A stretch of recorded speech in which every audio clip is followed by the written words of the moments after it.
Assalamualaikum warahmatullahi wabarakatuh. Pada video ini kita akan masuk ke materi baru, yaitu teks puisi, tepatnya tentang pengertian, ciri-ciri, jenis, dan menemukan makna dari puisi yang kita baca.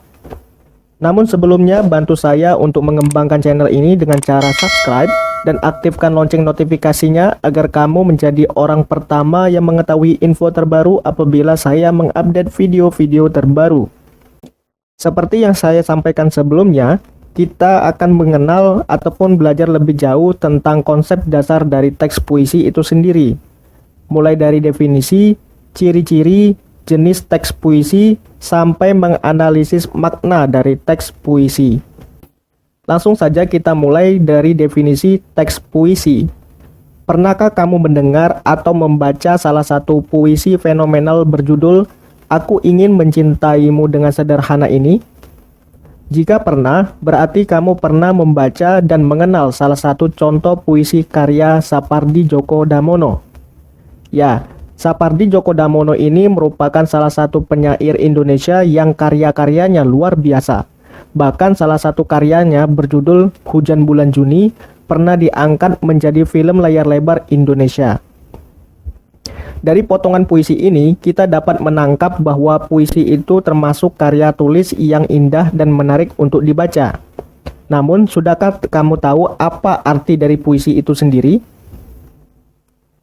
Jadi, puisi adalah teks atau karangan yang mengungkapkan pikiran dan perasaan dengan mengutamakan keindahan kata-kata.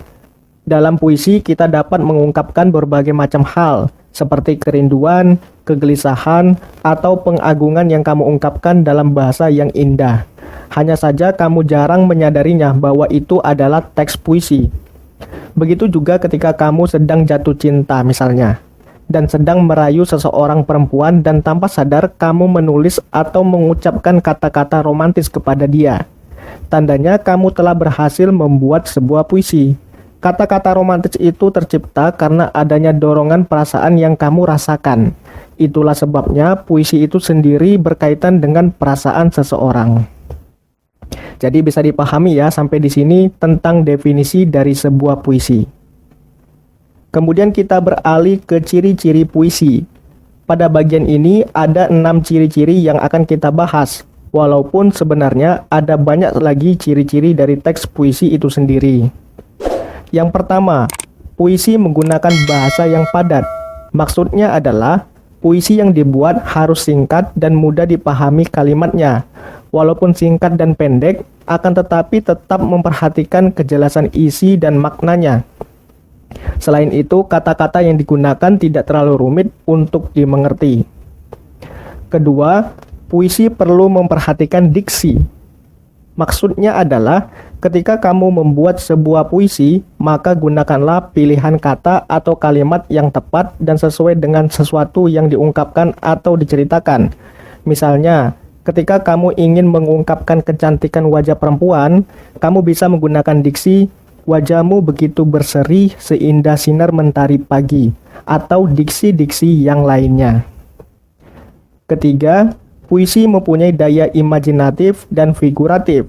Maksudnya adalah puisi dapat mengungkapkan pikiran dan perasaan penyair secara imajinatif karena sebagian besar berasal dari daya imajinasi seseorang.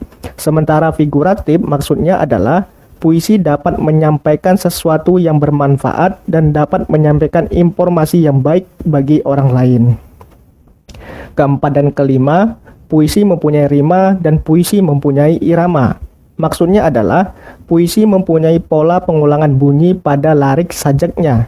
Misalnya, pola bersilang ABAB atau pola AAAA atau pola AABB. Tujuannya adalah tidak lain untuk memperindah ketika dibaca atau mendukung terciptanya suatu suasana tertentu. Kemudian yang keenam, puisi perlu memperhatikan tipografi. Maksudnya adalah puisi yang dibuat juga perlu memperhatikan susunan atau penataan huruf. Tujuannya adalah untuk menghidupkan teks dalam sebuah tulisan, membuat teks puisi lebih menarik, dan menarik perhatian seseorang untuk membacanya. Jenis-jenis tipografi dalam puisi juga bermacam-macam. Ada yang bersifat konvensional, Ada yang berbentuk prosa,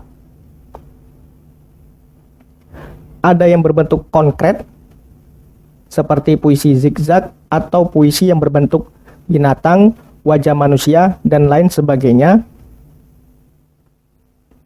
Ada juga puisi yang bersifat abstrak seperti ini. Kemudian kita beralih ke jenis-jenis puisi. Jadi, puisi yang kita baca itu terkadang memiliki tujuan dan maksud tersendiri. Namun kita kadang tidak tahu sebenarnya ada pengkategorian sendiri terkait maksud dan tujuan puisi tersebut. Oleh karena itu, bagian ini akan memperjelas akan hal itu. Puisi pada dasarnya dapat dikategorikan menjadi 3 jenis, yaitu puisi naratif, puisi lirik, dan puisi deskriptif. Masing-masing jenis puisi tersebut memiliki bentuk yang beragam. Mari kita bahas satu persatu. Yang pertama, puisi naratif. Puisi naratif mengungkapkan cerita atau penjelasan penyair mengenai suatu objek, atau puisi yang mengungkapkan cerita dari seorang penyair. Puisi ini terbagi ke dalam 2 macam, yaitu balada dan romansa. Balada sendiri merupakan jenis puisi naratif yang berisi cerita tentang seseorang atau peristiwa yang berkesan atau mengharukan. Sementara romansa adalah jenis puisi naratif yang menggunakan bahasa romantik untuk menggambarkan kisah percintaan. Bisa juga diselingi perkelahian dan pertualangan. Untuk lebih jelasnya, mari kita bahas melalui contoh puisinya secara langsung. Coba kamu baca dahulu puisi ini, kemudian tentukan isi dari puisi tersebut. Sudah? Jadi apa isi puisi balada ibu yang dibunuh ini? Ada yang bisa menjawab? Ya, puisi ini berisi sebuah cerita yang merepresentasikan kehidupan manusia, yang digambarkan melalui kehidupan binatang musang, di mana dikisahkan tentang perjuangan seorang ibu musang yang berlindung di pohon besar dengan kedua anaknya setelah kematian bapak musang. Kemudian dikisahkan juga bahwa ibu musang mati dibunuh sampai kematian anak-anak musang seiring kematian pohon tua tempat mereka tinggal. Secara tidak langsung, puisi ini dikategorikan sebagai balada karena ada kisah mengharukan di dalamnya, yaitu kisah mengharukan keluarga musang. Kemudian coba kamu baca puisi kedua ini. Selanjutnya tentukan isi dari puisi tersebut. Sudah? Jadi apa isi puisi Jatuh Cinta Padamu karya Khalil Gibran ini? Jadi puisi ini berisi sebuah ungkapan isi hati seseorang, yakni Khalil Gibran sendiri kepada pujaan hatinya. Melalui puisi yang dibuatnya, digambarkan bahwa Khalil Gibran mencoba untuk mendapatkan cinta seseorang ataupun mendapatkan cinta dari wanita pujaan melalui senyumannya. Namun pada suatu kasus, Khalil Gibran merasa khawatir dan tidak berani menyampaikan isi hati yang sebenarnya, dan merasa takut apakah perasaan cintanya itu akan diterima atau tidak. Secara tidak langsung, puisi ini mencoba menggambarkan kisah percintaan Khalil Gibran kepada wanita pujaannya. Ibaratnya, puisi ini seperti seseorang yang memilih memendam perasaan cintanya dan tidak berani mengatakannya secara langsung. Kemudian kita beralih ke jenis puisi kedua, yaitu puisi lirik. Puisi lirik adalah bentuk puisi yang mengekspresikan perasaan secara emosional dan personal. Jenis puisi ini terbagi ke dalam berbagai macam bentuk. Yang pertama ada elegi, yaitu puisi yang mengungkapkan perasaan kesedihan, tangis, keluh kesah, duka terhadap keadaan, situasi, atau seseorang karena menanggung perasaan sedih dan rindu. Misalnya, puisi Ahrul Sani berjudul Elegi Jakarta yang berisi perasaan dukanya terhadap ibu kota negara Republik Indonesia tersebut. Kemudian yang kedua ada serenada, yaitu puisi ataupun sajak percintaan yang dapat dinyanyikan. Contohnya itu puisi Berangkai miliknya W.S. Rendra yang berjudul Serenada Hitam, Biru, Jambu, dan Ungu, yang isinya berupa nyanyian cinta, ada yang bahagia, sedih, kecewa, bahkan penderitaan. Kemudian yang ketiga ada ode, yaitu puisi yang berisi sanjungan kepada seseorang yang berjasa. Misalnya puisi dari Leon Agusta karena kekagumannya pada proklamator Indonesia, atau puisi Chairul Anwar berjudul Diponegoro untuk kekagumannya pada Pangeran Diponegoro. Untuk lebih jelasnya, perhatikan contoh-contoh berikut ini. Coba kamu baca dan pahami puisi hampa ini. Selanjutnya, tentukan termasuk ke dalam kategori jenis puisi lirik apa puisi tersebut. Ya, puisi ini dikategorikan sebagai puisi elegi yang isinya berupa ungkapan perasaan seseorang yang merasa hampa akan hari-harinya, dan seseorang tersebut merasa bahwa kehampaannya itu tidak akan pernah berakhir. Selanjutnya coba kamu baca dan pahami juga puisi Serenada Hijau ini. Coba kamu tentukan kenapa puisi ini dikategorikan sebagai serenada.